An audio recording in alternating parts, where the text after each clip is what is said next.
हनुमान जी लंका भी जाते हैं तो राम जी को ध्यान करते हैं, प्रवेश भी करते हैं तो हृदय में राम जी को रखते हैं। क्यों? कोई भी काज बिना राम जी को हृदय में रखे हुए पूर्ण नहीं हो सकता है। यही दास की नीति है कि दास को स्वामी को हृदय में रख करके ही कार्य करना चाहिए, फिर वह दास कभी फेल नहीं होता है। कोई भी काम करने के पहले प्रचार नहीं, विचार करो। विचार करोगे प्रचार अपने आप हो जाएगा। है? लेकिन हम लोग पहले ही प्रचार ठोक दिए, एडवर्टाइजमेंट ले बोलो सीताराम, फिर क्या प्रचार हो जाता है, विचार होता नहीं है, काम फेल हो जाता है। ये ना सीख पाओ तो आज की कथा से एक और सीख सकते हैं। हनुमान जी ने 5 उंगलियों को एक करके मुक्का बना करके लंकनी को मारा, वो भी विरक्त बन गई। मानो हनुमान जी ये कहना चाहते हो कि हमको सभी को अपने परिवार में, समाज में, अपने राष्ट्र में एकत्रित होकर रहना चाहिए, पर कोई भी विदेशी ताकतें हमारा बाल बांका नहीं कर सकती। ये ना सीख पाओ तो आज की कथा से एक बात और सीखो। पूछो क्या? पूछो।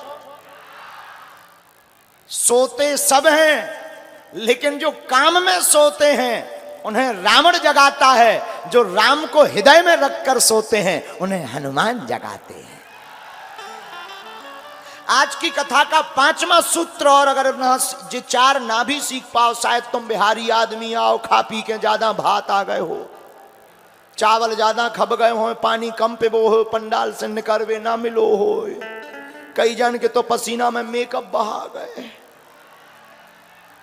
कई जन के कपड़ा बड़ी क्रेज में आए थे कि फोटो खींचे, ना फोटो खींची ना टीवी चली।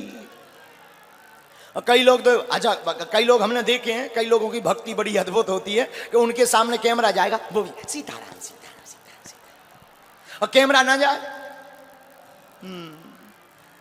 कहोगे ताली बजाओ, और कैमरा चलो जाए, तो ऐसे भी होते हैं। तो आज तो कुछ नहीं चल पाया, तो हो सकता तुम मन में खिन्न हो, लेकिन हम आपको कहेंगे 4 बातें ना भी सीख पाओ तो 5वीं बात आज सुंदरकांड की सीखने योग्य है। क्या? हनुमान जी बहुत अच्छी बात कहते हैं। जब लंका प्रवेश करते हैं तो लंका में सोने की चमक धमक में हनुमान जी नहीं फंसते, उस सोने की चमचमाती हुई नगरी में भी जानकी माता को देखते हैं। मानो इस संसार सागर की चमक दमक में हमें नहीं फंसना चाहिए, इस संसार की चमक दमक में भी हमें भक्ति की सतत खोज करते रहना चाहिए।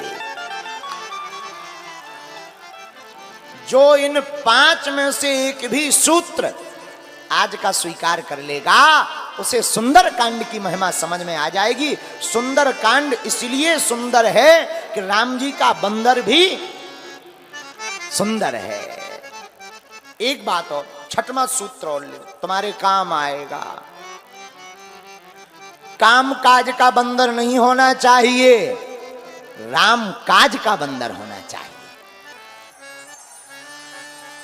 काम काज का बंदर केवल बंदर होता है, राम काज का बंदर भी सुंदर कांड की तरह सुंदर होता है। 7वीं सीख और लो सुंदर कांड से। घर में संकट हो, ऊपरी बाधा हो, हनुमान जी की कृपा पानी हो, तो आप लोग शनिवार अथवा मंगलवार को लाल पटे के ऊपर, एक पटा के ऊपर लाल कपड़ा बिछाकर उस पर राम दरबार का चित्र रख के दीपक जलाकर आप प्रातः काल 9 बजे से 2 बजे तक अथवा रात्रि में, मध्य रात्रि में सुंदरकांड का पाठ राम जी को बुला करके सुनाइए।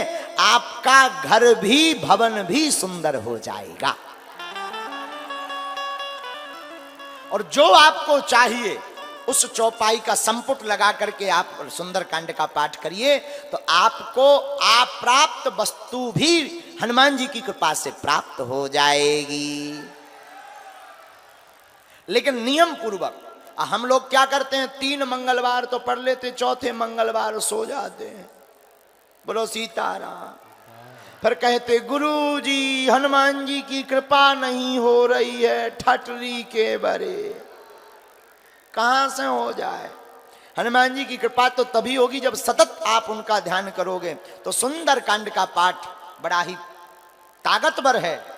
और हम कहते हैं सुंदर कांड का पाठ ना भी कर पाओ तो आजकल तो मोबाइल चल गए, सुनो, नहीं सुन पा रहे तो सुंदर कांड की पुस्तक को प्रणाम भर करो और 5 दिन तक सुंदर कांड की कथा को सुनो। हमें भरोसा है आप लोगों को 5 दिन में सुंदर कांड का महत्व समझ में आ जाएगा।